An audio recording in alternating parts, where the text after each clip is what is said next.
उस इशू के बारे में आपसे गुफ्तगू करना चाहता हूँ जिसका ताल्लुक़ है हमारे कैजुअल लेबर्स, डेली वेजर्स,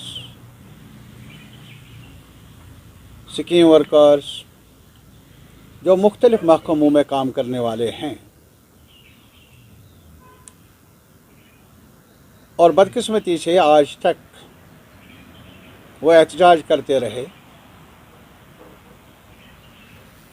बार बार सरकार के दरवाजे खटखटाते रहे। वादों के बावजूद आज तक भी मिनिमम वेजेस एक्ट जिसका चर्चा है, ख़ास तौर पर मौजूदा इंतज़ामिया हर रोज़ करती आई है कि जो पहले कानून यहाँ नाफिज नहीं थे, हमने ही यहाँ नाफिज किया, जिसमें मिनिमम वेजेस एक्ट का भी नाम लिया जाता है, वो अभी तक भी लागू नहीं है। इनके कहने मुताबिक जो रुकावटें थी 370 की वगैरह वो सब उन्होंने दूर कर दी। तो लेकिन जहाँ तक आवाम को रिलीफ देने का सवाल है, जो पहले भी मांग थी जम्मू कश्मीर के सारे ट्रेड यूनियंस की तरफ से, पॉलिटिकल पार्टीज़ की तरफ से, कि भाई जहाँ तक उजरत का सवाल है इसको सियासी कलर ना दिया जाए, बल्कि यहाँ के मज़दूरों को भी, यहाँ के कामगारों को भी, मेहनत करने वालों को, चाहे वो सरकारी डिपार्टमेंट्स में हैं या प्राइवेट सेक्टर में काम करने वाले हैं, उनको मिनिमम वेजेस एक्ट के दायरे में लाया जाए। उनको उतना मिलना चाहिए कि वो सांस ले सके और अपने परिवार को पाल सके। लेकिन अभी आज चंद दिन पहले मेरे ख्याल में प्राइम मिनिस्टर के आने एक दिन पहले 23 अप्रैल को यहाँ के एडमिनिस्ट्रेशन ने ऐलान किया कि मिनिमम वेजेस को बढ़ाया जाएगा 225 से 300 तक। मैं एक चीज़ आपसे बताना चाहता हूँ, क्या कर्म किया है इस सरकार ने। पहले कानून खुद बता रहा है कि जहाँ तक मिनिमम वेजेस का ताल्लुक़ है, कुछ सालों के बाद उसका रिवीजन होना चाहिए। वो रिवीजन क्यों? क्योंकि इन्फ्लेशन है। ये जो वेजेस किसी को मिलते हैं वो ऐश करने के लिए नहीं, बाल बच्चे पालने के लिए, अपने परिवार को पालने के लिए, रूखी सूखी रोटी देने के लिए। अब ये बताइए कि जब बाज़ार, जो एक्ट कहता है, जो कानून कहता है कि भाई जब इन्फ्लेशन हो, महंगाई हो, तो उसका बतदरीज इजाफ़ा होना चाहिए, इसका जायज़ा लेना चाहिए। कितने सालों से जम्मू कश्मीर में काम करने वाले कामगारों के मिनिमम वेजेस को, उनके वेजेस को बढ़ोतरी करने के लिए जायज़ा नहीं लिया गया। कुछ लोगों को ये उम्मीद थी कि शायद कुछ लेकर आएंगे,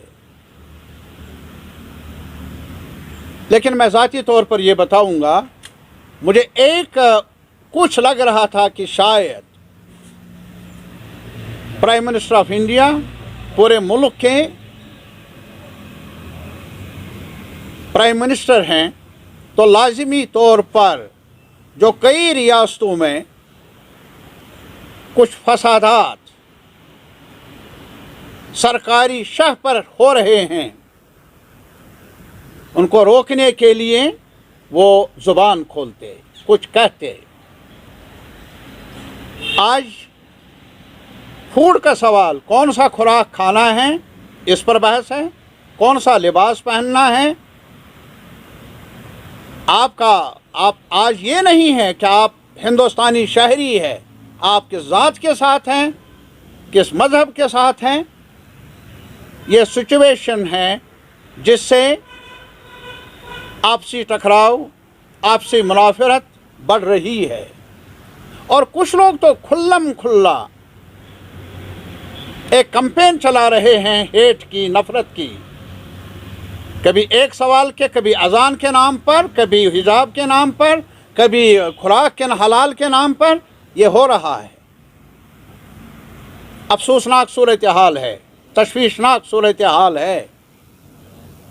मैं एज ए सिटीज़न, एक शहरी होने के नाते, कल ये तवक्को रखने में शायद हक बजानिब था कि मुल्क के प्राइम मिनिस्टर इस सूरत हाल के बारे में कोई मैसेज देते मुल्क के शहरियों को, ताकि वो एक साथ रहते और जो भी दंगे फसाद, जो भी मुनाफरत पैदा करने वाले, तकसीम करने वाले, कम्युनिटीज़ को निशाना बनाने वाले, उन पर रोक लग जाती। ऐसा हुआ नहीं।